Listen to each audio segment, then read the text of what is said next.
I will discuss that at the end like I have for the others. Oh, I can also take my number down because... not that. Good cow. Yeah.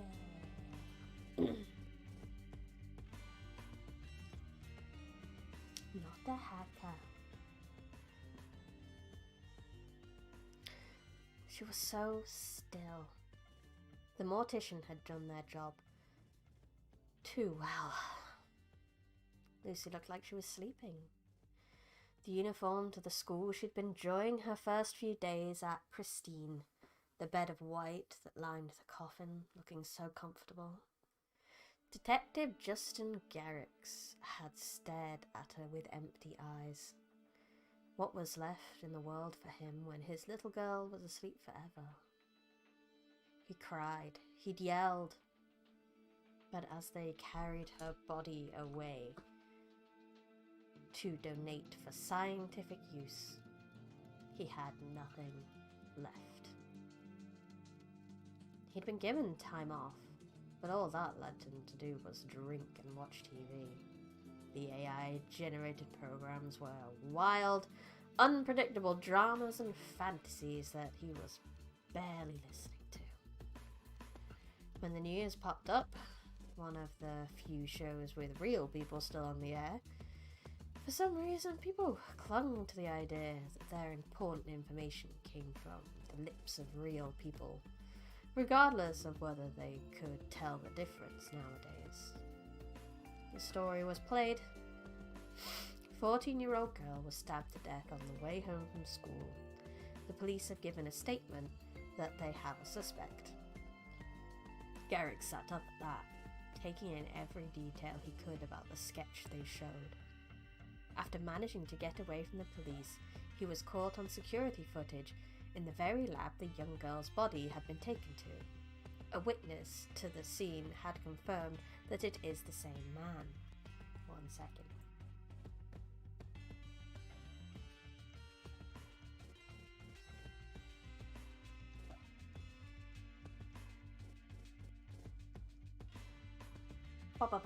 Back. Garrick's teeth gritted so hard his jaw clicked. He'd get the bastard. He couldn't just take her life.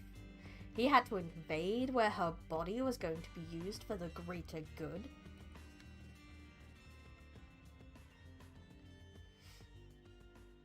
Garrick's... I think it's supposed to be through. Garrick threw his whiskey down his throat, adding fuel to the fire that consumed him, before he finally got off his sofa for what felt like the first time in weeks. He showered, got changed, grabbed his duster, and set off into the night. Because only cool detectives and stuff have dusters. Doll City was just that. A city of fakes. Flickering holograms filled the streets. They stood outside of shops, smiling and greeting. They stood at self-service cash registers. They sat in the driver's seat of self-driving cars and buses, a strange, fake face to the machines that really did everything. They were powered by the same AI of the TV shows that Garrick's had been watching. It was powerful enough that it could hold a conversation. One even looked a little disappointed when Garrick ignored his attempts to greet him and invite him into the brightly lit takeaway. The streets darkened significantly when he turned into an alley. No need for so much in a residential area. The holograms were gone. There were just flats packed one after the other, seemed to reach the sky. Ladder-like platforms in front of each one, with gentler street lights illuminating each door. Garrick stood on the platform and pressed the button. It raised him to the third apartment up, where he pressed the doorbell. "I'm sorry, the resident is asleep," came a robotic voice. "Is this an emergency?" "Yes." Garrick's told it flatly. Very well. The robot confirmed after some bumps from inside, and a more human voice came through the speaker. Detective Garrix? The male voice sounded sleepy. Martin? Why are you at my house at 2 a.m? Martin asks, sounding reasonably annoyed. I saw the news. There was a pause on the other end, before a long groan and a come in. The door before Garrus beeped and he entered. Despite having its entrance down a dingy alley, the inside of the apartment was spacious and clean. The smooth furniture looked grey in the low blue light of the city that settled in from the window. Martin shuffled into the light from further in, nothing but a scrawny mess in his underpants, socks, and an open dressing gown. He waddled on over to the kitchenette and grabbed the coffee maker. I'd offer you a coffee, but I really don't want you to. He grumbled. I need your help. Garrix ignored his jokes. Martin yawned, pouring the heavenly bitter black liquid into a cup covered in corporate logos before turning to Garrix. You want to find the guy who killed your daughter, he surmised. And I know with your abilities you can find the guy faster than anyone, so help me, Garrix growled. Martin sniggered into his cup. You know, I was supposed to start looking officially tomorrow. Well, I guess later today. For some reason, they think you're gonna go all vigilante on them. I don't know where they got that idea. Garrix shrugged. Now are you going to help me or not? Martin sighed. I tried to think what you will do if I don't. He downed the coffee. Give me a few minutes to get changed. Move fast, psychic consultant. True to his word, Martin and Garrix were out on the street not long after. Let's see what I can get! Martin flexed his fingers before going over to the nearest hologram. Martin ignored the same hologram that greeted him in a familiar tone and slipped his hand into the image of the hologram. Martin, sir, please, that's rude! The hologram protested. Pixels distorted and buzzed as a corporeal object collided with the incorporeal. Oh, I think there's going to be some gross noises again from my nose.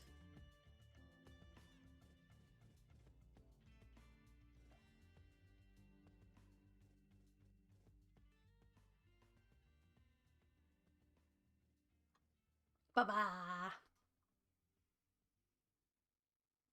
Garrix sighed. He did this song and dance every time. The psychic consultant of Doll City Police Force, said to see the footsteps of the past as long as they were witnessed by a hologram. I have something, Martin told him, opening his eyes to reveal nothing but white. It sent shivers up Garrick's spine when he did that. God, you wish you would just admit to being a really good hacker already and give up on the theatrics. Yeesh. I'm kind of annoyed. He's so close to my house in the first place. I know it isn't the best part of town, but still. Focus! Garrick snapped. Right. This hologram saw him walk down the street and Martin pulled his hand back out. The hologram shivered and his eyes turned back to normal. Martin looked down the street and pointed to a rather dark building. There! Then let's go. The building looked abandoned from the outside. Not too strange for this part of town to have an empty shopfront or two. The door at the front had not been secured, and the two simply pushed it out of the way and started to look around the dark, abandoned shopfront. Coat hangers and metal rods were scattered all over the place. At first glance, it looked like any old former clothing shop. Anything of value was gone. Martin looked around with a frown, his torch swinging left and right, as Garrix took a more methodical approach. First looking at the entrance and the exits. One was a fire escape into their alley next door. There was a breeze letting it swing eerily on its brushed hinges. Another door took his interest.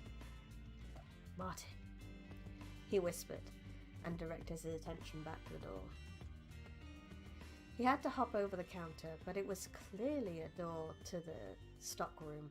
However, given that the rest of the shop was in such disrepair, its fully functioning electronic lock was suspicious. "Can you do anything about this?" He gestured, and Martin just stared blankly. "What could I do with that?" he asked. Garrix rolled his eyes. "Hack it!" Martin narrowed his eyes. "I'm not a hacker, dumbass." Garrix sighed. "Fine. I guess we'll do it my way then. Go keep an eye on the alley from the fire escape," he ordered, and reluctantly, Martin did as told. Once he was in place, Garrick unholstered his gun and banged loudly on the locked door. "Police! Open up! We have you surrounded, so don't try anything!" he barked loud and clear. Martin tensed back to him with a glare. Garrett glared back, cocking his head to remind him of his job. The bluff seemed to work, though. There was a smash, and then Martin yelled, "I see him!" and started running. "Don't let him out of your sight!" Garrix yelled before running after. The perp led them down a few winding roads until they came to the main road. "Did you see which way he went?" "No, but..." Martin pointed to a nearby hologram that stiffened and pointed to their left. "Down that alley," it told them. "Thank you." Martin nodded to it, then ran off. Garrix didn't question it, and quickly overtook Martin charging down the alley. The perp was attempting to climb a fence to get away. Garrix skidded to a halt and aimed his gun. "This is for my daughter, you bastard!" he screamed. "Detective Garrix, wait!" But Martin couldn't even get his sentence out. Bang! Bang! The gunshots burst with light and sound, hitting their mark with perfect precision. One to the head and one to the heart. Garrix glared at the body as it fell from the fence, something else falling in with it. The box the perp had been carrying bounced on the floor, a thud of heavy machinery. "And what were you trying to get away with?" Martin swanned over and snatched it up. He looked at it. Then his face dropped. Garrix managed to peel his eyes away from the body, his breathing heavy and hands shaking after the deed had been done. "What is it?" he asked. Martin brightened his expression before turning his face to Garrix. "Oh, some stolen tech or something," he shrugged. "I'll keep a hold of it and call this in. You can go if you want." "What kind of tech?" Garrix stormed up to him and stole it from his hands. Detective, I don't think..." "This is a hologram box." He looked over it. He'd seen plenty of these before. "He killed my little girl. Over this." He found the on switch, determined to find the answers to why his little girl was killed. The box buzzed to life. The blue-eye projector brightened, and a small projection appeared, no bigger than his hand. He nearly dropped the projector, but quickly stopped himself. He'd never drop her. The little girl stared up at him with tear-stained eyes. His little girl. "Lucy," he whispered. Dad, I don't know what's going on. Why are you so big? What's happening? Daddy!" The girl got progressively more panicked and stressed until Martin came over and pressed the off switch on the box. What was that? Garrick's dark eyes were filled now, and Martin tensed in the void of anger. You donated her body to science, I take it? He took a few steps back. Her body, Garrick's answered. Her body, he roared. Did you know it takes a good month for the soul to leave the body? Martin winced as he told him. Garrick stared, not really able to process the meaning behind those words. I'm not a spirit. I'm a spirit medium, by the way. Not a hacker. The end.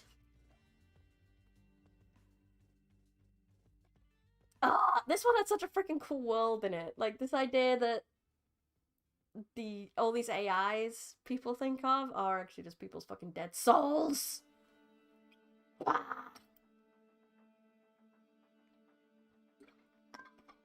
And you'll never guess where this one actually came from, plot-wise. Let me just do the thing.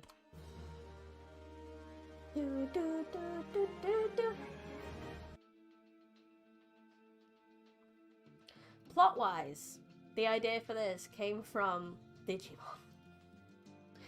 Digimon Ghost Game. An anime I never actually finished, but it started off... It has a like genuinely very cool premise of Digimon coming through via holograms and things like that in this like quite high-tech society. It's very cool, honestly. I just didn't quite get into it, unfortunately. And it snowballed into this idea of like, oh, they donated their body to science. So with the body came the soul. So they used the soul for science. For science, bro! And that is the crux of Not a Hacker.